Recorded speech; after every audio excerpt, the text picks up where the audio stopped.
Hey guys, Casey Ferris here. Today I'm going to give you a little tour of our new product from Ground Control, the Spectre LUTs for S-Log3. When you download the LUT pack, you'll have to unzip it with something like WinZip or WinRAR, and once it's extracted to a folder, here's what you get. A couple text files with some notes on it, and inside we have the S-Log2 Rec 709 LUT, as well as the stylistic LUTs in 709 and S-Log3. The files here are all .cube files, and in the additional formats, we have MGA and 3DL if you need those for your application. Let's take a look at what the LUTs do. Here I am in DaVinci Resolve. I have a whole bunch of footage shot in S-Log3, and I'm going to install the LUTs to use in DaVinci Resolve and take a look at what they can do. I'm going to go down to my settings cog here and go to color management, scroll about halfway down, and under lookup tables, we have a button that says open LUT folder. I'll click that.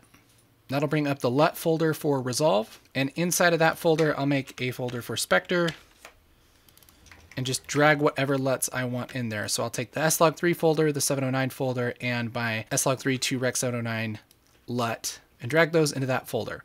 Then I can close my Explorer windows and hit Update Lists in DaVinci Resolve. It'll take a second to think about it.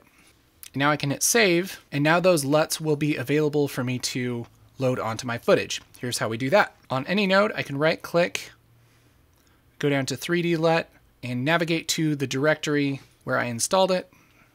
Here I have Spectre, and I'll just start out with my S-Log3 Rec 709 LUT, click that, and that gives us a pretty good starting point for our grade. These LUTs, by the way, will work in just about any program that works with color, pretty much anything that could normally load a LUT. And let's say I think this is a little bit too bright. I can go into my first node here and maybe bring down the midtones a little bit, give it a more dramatic feeling. So without too much work, I have a pretty nice basic grade, and if I wanted to, I can just copy that same look to the rest of my shots. I'm going to shift select all my shots here, and then middle button mouse click on my graded shot. That's going to copy that grade to every single shot.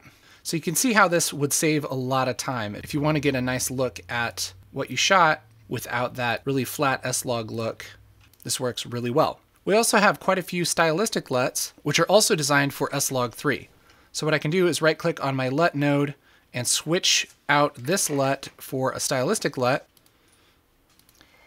And because it's designed for S-Log3, it should look pretty darn good out of the box. So that's a really easy way to add style to your S-Log3 footage. And of course, LUTs aren't magic, they're just a tool. So if your shot isn't quite looking like the way you want, with just a little bit of tweaking, you can make your shot and give your shot a good grade under that LUT. So there we go. There's a quick look at the Spectre LUT pack from Ground Control. It's available now at groundcontrolcolor.com.